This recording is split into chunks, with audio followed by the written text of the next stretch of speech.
Good morning. আজকে শনিবার আর এখন সময় হয়েছে 10টা। আজকে আমরা উদ্দেশ্যহীনভাবে বেরিয়ে পড়েছি। সুপ্রিয় বলল যে ছোট ছোট জায়গা যেগুলো আমাদের বাড়ির খুব কাছে আছে অথচ দেখা হয় না, রোজ হয়তো গাড়ি করে যাচ্ছি রাস্তার পাশ দিয়ে দেখতে দেখতে, কিন্তু সেভাবে কোনো দিন আসা হয় না, সেই সব জায়গাগুলোতে যাই আমরা। তো আমরা ঠিক করেছি যে আজকে মানিলার মধ্যেই যে ছোটো ছোটো জায়গাগুলো আছে সেগুলো ঘুরবো। এটা আমাদের বাড়ি থেকে একদম 7 থেকে 8 মিনিটের দূরত্বে একটা চার্চ, যেটা আমরা সবসময় গাড়ি দিয়ে যাই আর দেখতে পাই, কিন্তু কোনো দিনই আসিনি। তো সেরকম একটা চার্চে আজকে এসেছি। চলো তোমাদেরকেও দেখাই কেমন এখানকার চার্চটা। তো এই হচ্ছে চার্চের কম্পাউন্ড, কত সুন্দর এখানে মূর্তিটা পূর্ব,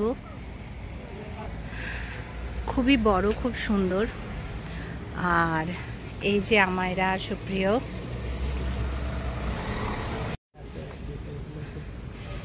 এই দিকটা হচ্ছে চার্চের অফিস। আমার মনে হয় মেন প্রেয়ারটা ওইখানটাতেই হয়, কিন্তু কি সুন্দরভাবে রয়েছে দেখো এখানটা সাজানো।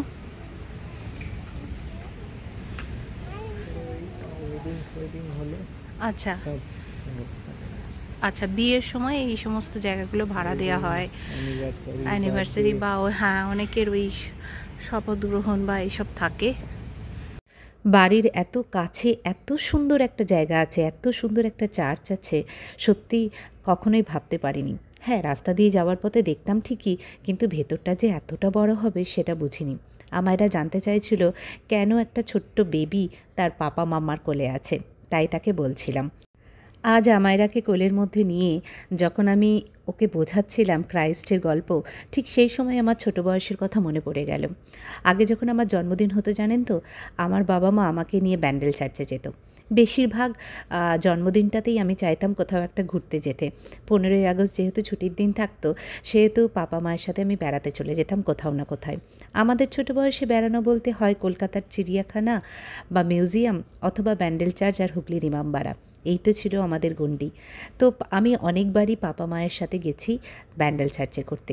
সেই ব্যান্ডেল চার্চের গল্পগুলো যেগুলো পাপা আমাকে বোঝাতো বা বলতো, বা বসে বসে আমি, মা আর পাপা গঙ্গার ধারে বাদাম খেতে খেতে এইগুলো নিয়ে আলোচনা করতাম, সেই কথাগুলো এখনও ভুলিনি।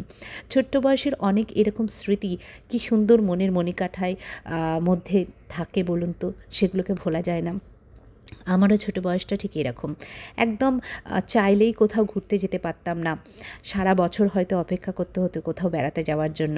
জীবনটা সত্যি তখন অন্যরকম ছিল, আর বাবা মার জন্য জীবনটা সত্যিই অনেকটা কঠিন ছিল। যাই হোক, এই চার্চের পিছন দিকটা এত সুন্দর একটা গার্ডেন করা আছে, আর এখানে পুরো যীশুখ্রিস্টের ঘটনাগুলোকে ছোট্ট ছোট্ট করে মূর্তির মাধ্যমে তুলে ধরা হয়েছে। আমি আর আমার ভাই দুজনেই কেন জানি না যীশুখ্রিস্টের প্রতি প্রচণ্ড ইমোশনাল। ছোট থেকে যখনই কখনোই খ্রিস্টের গল্প শোনা হয় আমরা কেঁদেছি। আমার বাবা মা বম্বেতে যে জায়গাটাতে থাকতো সান্তাক্রুজে, সেটাও একটা চার্চের পাশেই ছিল। তো ছোটো বয়সে আমার ভাই যখন খেলতে যেত, তখনও আমরা সেই চার্চের উদ্যানেই খেলতে যেতাম, আর সেখানে গিয়েও সেই বাইবেলের বাণী শুনতাম বা বিভিন্ন মানুষের মুখের ওই গল্পগুলো শুনতাম। আর যীশুখ্রিস্টকে ক্রুশবিদ্ধ অবস্থায় দেখতে একদমই ভালো লাগতো না। ছোট্ট থেকে প্রচণ্ড কাঁদতাম, যখনই ব্যান্ডেল চার্চ গেছি তখনই কেঁদেছি। ইনফ্যাক্ট আমি আমার মাকেও কাঁদতে দেখেছি। হয়তো সেই জন্যই যীশুখ্রিস্টের প্রতি ভালোবাসাটা একটা অন্য জায়গায়, ধর্মের নিরিখে নয়। একটা মানুষকে যে এতটা কষ্ট দিয়ে মারা হয়েছিল, আর সেই মানুষটা যে প্রত্যেকটা মানুষকে এতটা ভালোবাসতো, সেটাই আমার মনকে ভীষণভাবে নাড়া দিত ছোটো থেকে। আমার ভাই তো যীশুখ্রিস্টকে স্বপ্নতে দেখতো, ও তো এতই ভালোবাসতো, ও এতই একাত্ম হয়ে গেছিলো যীশুখ্রিস্টের সাথে। তার গল্পগুলো না হয় অন্য আরেকদিন শোনাবো। তো আজকে আমায়রাকে সেরকমভাবে সুপ্রিয় প্রত্যেকটা স্ট্যাচুর গল্প বলছিল। জানি না ও কতটা বুঝতে পারছে কতটা বুঝতে পারছে না, কিন্তু হ্যাঁ, ও অনুভব করেছে। ও বলছিল কেন যীশুখ্রিস্টের বুবু হয়েছে, কেন ওকে বুবু করা হয়েছে, কেন ওকে কষ্ট দেওয়া হয়েছে।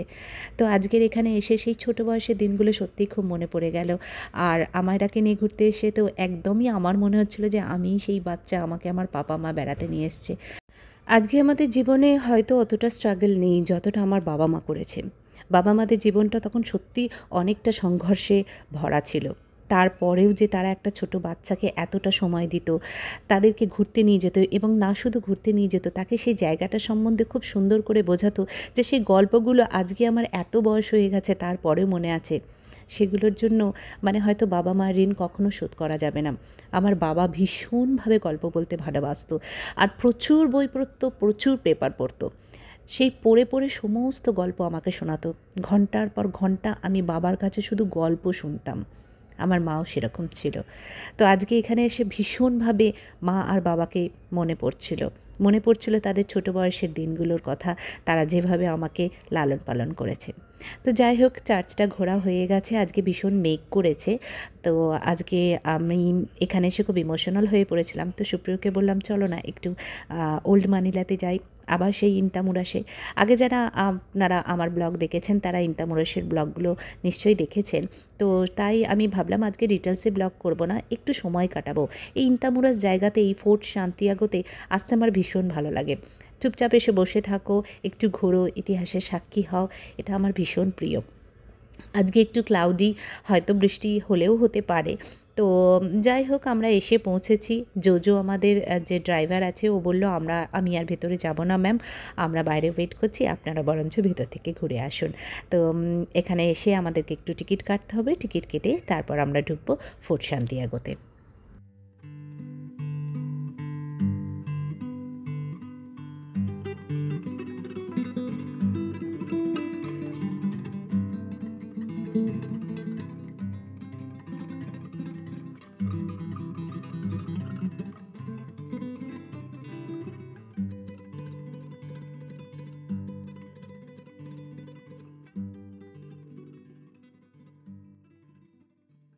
প্রত্যেকটা দুর্গেরই এরকম ওপর দিকে যাওয়ার রাস্তা আছে, এখানেই হয়তো সৈন্যরা লুকিয়ে থাকতো। তো ফোর্ট সান্তিয়াগোর প্রথমেই ওঠার সময়তেই এইরকম একটা ওপরে ওঠার রাস্তা, আর তারপরে সরু গলির মতো রাস্তা যেটা পুরো পোর্টটাকে ঘেরে। কিন্তু এখন অনেক রাস্তাই বন্ধ করে দেওয়া হয়েছে, হয়তো মেনটেন্যান্সের জন্য বা যে কোনো কারণেই হোক। তো এইখানকার প্রত্যেকটা দেওয়ালই যেন ইতিহাসের কথা বলছে।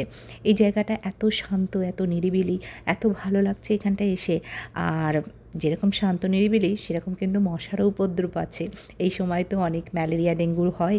সুপ্রিয়া বলল না বাবা, নিচে নেমে চলো, নিচে প্লেন রাস্তা দিয়ে আমরা হেঁটে যাই ফোর্টের ভিতরটাতে।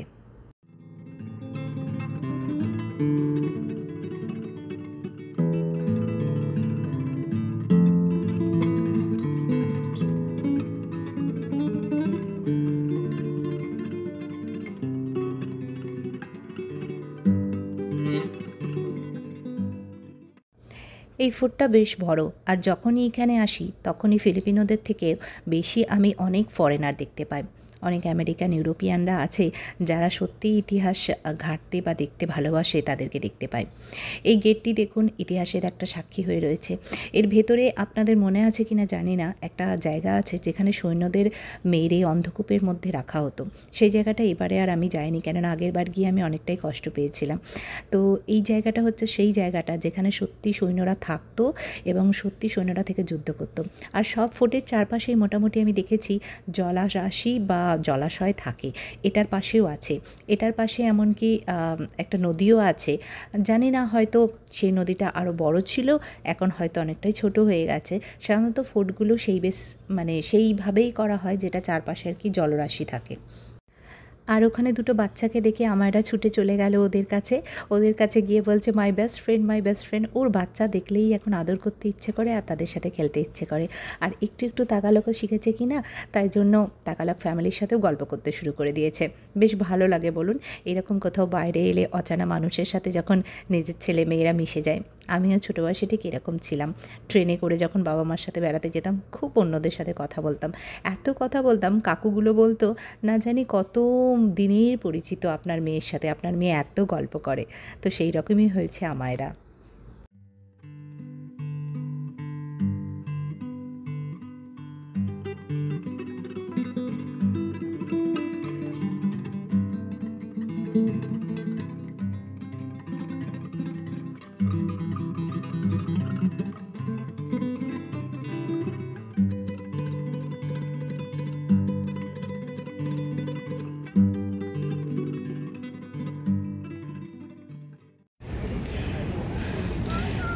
তো আমরা এই যে এতটা উঠেছি দুর্গটার ওপরে, এর ভেতরে আছে মিউজিয়াম। আর এই যে চারপাশের শহরটা এইভাবে গড়ে উঠেছে ইতিহাসের সাক্ষী রেখে। ওইদিকে সুপ্রিয় আর আমায়রা, এদিকে দেখো কিছু একটা পরিকল্পনা করে তো সেভাবে তৈরি হয়েছিল। এখানে সব মানুষজন ছড়িয়েছে কিসের জন্য বুঝতে পারছি না।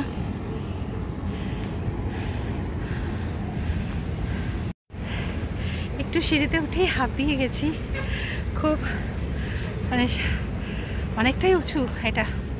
তো এই দিকে এটা পাসিক রিভার না সুপ্রিয়, এটা পাসিক রিভার।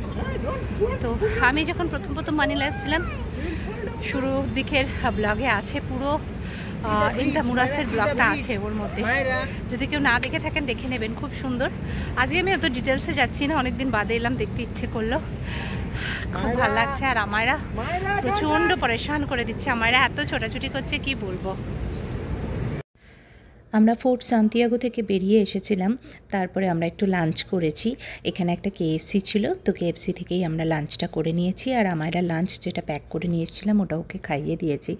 তো এই জায়গাটা নিশ্চয়ই দেখে আপনারা সবাই বুঝতে পাচ্ছেন যে আমরা যে জায়গাটায় থাকি বিজিসি, সেই বিজিসি আর এই ওল্ড মালিনার মধ্যে কতটা পার্থক্য আছে। এখানকার বাড়িগুলো কীরকম, আর এখানে যে যানবাহনগুলো চলছে সেগুলো কীরকম। অনেকটা জানেন তো আমাদের পুরনো কলকাতার মতো, পুরনো কলকাতার ভেতরেও যখন যেরকম রিক্সা দেখা যায়, অটো টোটো এরকম দেখা যায়, ঠিক সেই রকম। আর বাড়িগুলো দেখুন, মানে রাস্তার ধারের যে বাড়িগুলো আছে সেগুলো ওই 4-5 তলার বেশি নয়। তো বিদেশিটা একদম প্ল্যান্ট সিটি, অনেকটা নিউ টাউন বা ওই টাইপের। তো ওই জায়গাটা অনেকটাই বেশি মডার্ন, অনেকটাই বেশি অন্য রকমের। আর এই শহরটা, এই জায়গাটা হচ্ছে অনেক পুরনো। এই জায়গাতে চায়না টাউন বলে একটা জায়গা আছে, যেখানে মানে বহু বছর আগে, 100-200 বছর আগে চাইনিজরা এসে এখানে আর কি মানে বসবাস শুরু করে। তো সেই জন্য এই দিকে সমস্ত মলগুলোতেও চাইনিজ লেখা থাকে আর রাস্তাগুলোতেও চাইনিজ লেখা থাকে। তো এখন আমরা যেটার উদ্দেশ্যে যাচ্ছি, এই যে এই জায়গাটা স্কোয়ার শেপের, এই জায়গাটা হচ্ছে চাইনিজদের অনুষ্ঠান হয়। এটাকে কি চায়না পার্ক বা কি একটা বলা হয় আমি ঠিক জানি না, কিন্তু এখানটা চাইনিজদের অনুষ্ঠান হয়, চাইনিজদের নিউ ইয়ার হয় প্রত্যেকবারই আমি দেখেছি। আর সামনের ওই যে গোল গম্বুজের মতো বাড়িটা, এইটা হচ্ছে ওদের সব থেকে পুরনো পোস্ট অফিস। তো এই জায়গাটা আমি আগেও এসেছি, তাই জায়গাটার সাথে পরিচিত, তাই আপনাদের সাথেও পরিচয় করিয়ে দিলাম। আমরা এখন যে জায়গাটায় দাঁড়িয়ে আছি, এই জায়গাটাকে বলা হয় ডিভিসোরিয়া। তো ডিভিসোরিয়া হচ্ছে মানিলা শহরের সবথেকে পুরনো বাজার করার জায়গা, মানে শপিং এরিয়া। যেরকম আমাদের ওখানে বড় বাজার কলকাতার, ঠিক সেই রকম টাইপেরই হচ্ছে এটা, কিন্তু এটা অনেকটাই বড়, অনেকটাই বিস্তৃত। আমার যতদূর জ্ঞান আছে, মানে যতদূর লোকের সাথে কথা বলে জানতে পেরেছি, মোটামুটি 1900 সালে এখানে চাইনিজ ব্যবসায়ীরা এসে ব্যবসা করতো। তো আজকে কত বছর আগেকার ঘটনা বুঝতেই পাচ্ছেন। তো এই যে 168 মলটা, এটা 168 গ্রুপ অফ কোম্পানির মল, যেটা 2005 সালে এখানে প্রতিষ্ঠা হয়েছে। সে এরকম প্রায় কিছু না হলেও 10 থেকে 12টা মল একই জায়গার মধ্যে আছে, এবং এক একটা মলের মধ্যে 4 তলা 5 তলা করে তলা রয়েছে, আর সেখানে প্রচুর দোকান। আর সব থেকে সস্তায় এখানে জিনিস পাওয়া যায়। আপনি কখনোই কল্পনা করতে পারবেন না যে বিজিসিতে বা মানিলার অন্য কোনো জায়গায় এতটা সস্তায় জিনিস পাওয়া যায়। তো যেহেতু আমাদের ড্রাইভার জোজো আমাদের সাথে ছিল, আর ও যেহেতু ফিলিপিনো, তো ও আমাদেরকে বলল যে আপনি যাবেন, আর এই সমস্ত মার্কেটে আসতে গেলে একজন লোকাল থাকলে একটু সুবিধা হয় ভাষার জন্য, বা একটু দাম দর করেও জিনিস নিতে পারা যায়। আর সবথেকে বড় কথা, এই সমস্ত জায়গাগুলোতে অনেক চুরিচামারিটাও হয়, অতটা সেফ নয়, যতই সিকিউরিটি থাকুক আর যাই থাকুক অতটা সেফ নয়। তো একজন লোকাল থাকলে একটুখানি বুকে বল হয়, একটু আসা যায়। তো আজকে আমরা মেনলি এই মলটার মধ্যে ঢুকলাম, মানে এই মলটা ছাড়াও আমরা 999 বলে আরেকটাও মলে গেছিলাম। তো এইখানে এই মলগুলোতে আমরা বেসিক্যালি এসেছিলাম আমায়রার একটা ফিলিপিয়ানা ড্রেস কিনবো বলে। এখানে সামনেই ওদের স্কুলে ফিলিপিয়ানা ফেস্টিভ্যাল আছে, তো ফিলিপিয়ানা ফেস্টিভ্যালে ও যাতে সেই ড্রেসটা পরতে পারে, তো এখানে এসেছিলাম। তো এখান থেকে পেয়ে গেছি, মানে এই মলটাই পাইনি, আমরা পেয়েছিলাম 999, কিন্তু মলের ভেতরের বেশি ভিডিও আর আমি নিইনি।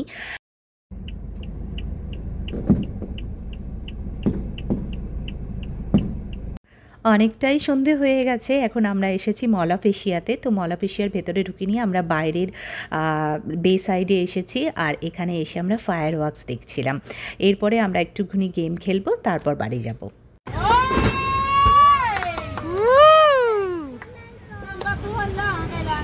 Which one, Myra? Which one you want to?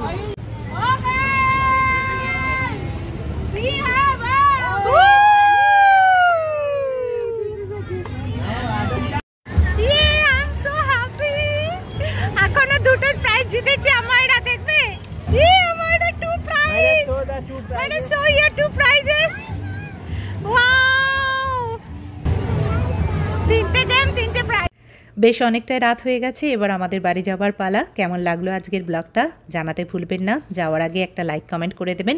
আবার দেখা হবে নতুন একটা ব্লগে, ততক্ষণের জন্য সবাই ভালো থাকবেন। টাটা।